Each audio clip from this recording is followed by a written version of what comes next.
Ayan guys, so mag-change oil tayo. So quickie change oil lang tayo ng ito nung Ranger T6. So 2014 namin acquired to. So T6 model.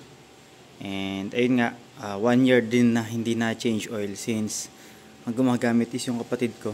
So chinek ko kanina lang is sobrang itim na. So ayan, pakita ko. 1 year hindi na change oil. So ayan, kung nakikita nyo, ayan, mag-auto focus. Ayan, so maitim na yan guys. Bali hindi ako nakabili ng langis, so yung kapatid ko bumili. So ito yung nabili niya. Sa Shell mismo siya bumili. So diesel, Shell Helix HX7 10W30. Tapos ito yung filter na gagamitin. So big filter. So available din sa Shell. So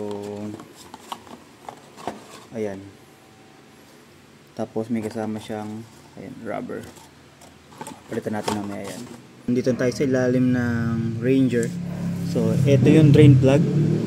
So yung size ng drain plug guys natin is 13. Ayan. So kulang sa sakit ng 13. Tapos ayan, tank sa Inco. So meron tayong ilaw dito sa ilalim. So magnetic siya. So kahit saan mo siya idikit, pwede. So ayan guys, so naluwagan na natin. So mano-mano na nating hitin.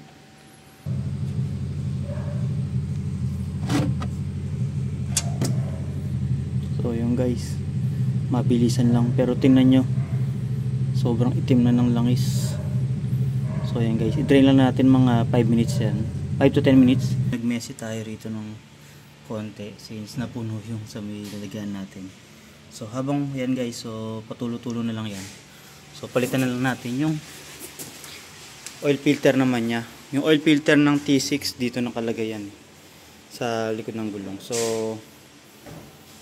baklasin na natin yung gulong para mas madaling i-access yung oil filter. So pakita ko sa inyo mamaya. Baklasin ko lang. Yan guys, so nabaklasan natin. Tingnan nyo. Yan. So located yan dito.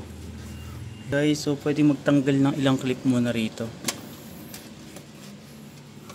para ma-access natin mabuti. So kulang ako ng screw. Okay guys, size 27mm tong nakuha ko rito. Ayan, sakto. Naluwagan na natin. So ayan, makukuha na siya ng kamay. So palitan na natin guys ng filter. Ayan, kunin natin yung bago. Okay, tabi natin dyan.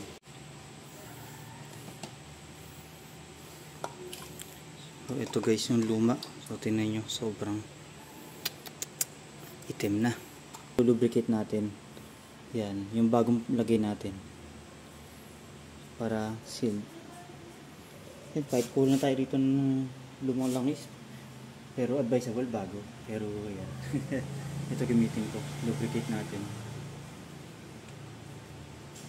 Siyempre, bago natin isalpak, kailangan linisin muna natin yung doon. So titissuein ko na lang.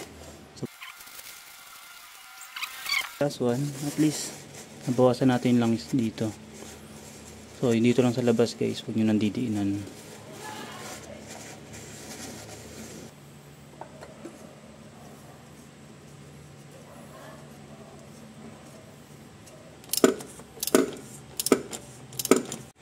So guys, so naibalik na natin yung drain plug, tapos yung oil filter naigpitan na natin. So ngayon is magkasali na tayo sa ibabaw ngayon ng yan, ang langis. So yan guys, check muna natin yung dipstick niya.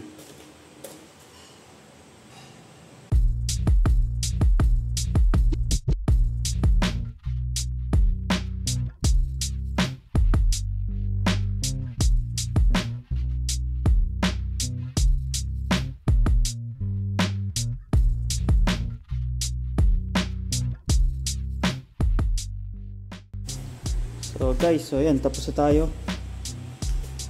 So ganun lang guys, mag-change ng langis ng Ranger. So medyo dugyot, yeah. Medyo dugyot lang talaga, pero kung gusto niyo makatipid sa labor, so ganun lang naman mag-change oil ng Ranger. So yan, recap tayo guys. So una syempre, din-drain ko sa ilalim yung langis gamit yung 13mm na socket wrench. pag after ko mag-drain dyan, habang tumutulo, tinanggal ko yung oil filter sa may kaliwang side. So gamit yung 27mm na socket wrench. Tapos noon, yan, binalik ko yung oil filter, nilinis ko, binalik. Tapos pagkabalik noon, konti na tumulo, sinarado ko na yung drain plug.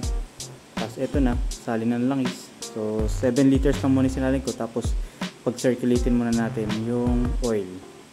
Tapos pag nag-circulate na, ayan, check yung dipstick kung baka may napuno na, kasi siyempre may mga natitirang langis sa loob dyan pag hindi nyo na-drain mabuti.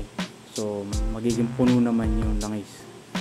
So kaya pinag-circulate ko muna. After no, nakita ko, ayan, hindi pa naman puno, nilagay ko na yung remaining 1 liter, kasi total of 8 liters yung langis nitong Ranger. So yun lang guys, mag DIY. So ayan, kailangan na talaga may gamit. Tsaka ayan, ready kayo magdugyot. So yun lang guys. So DIY change oil ng Ranger.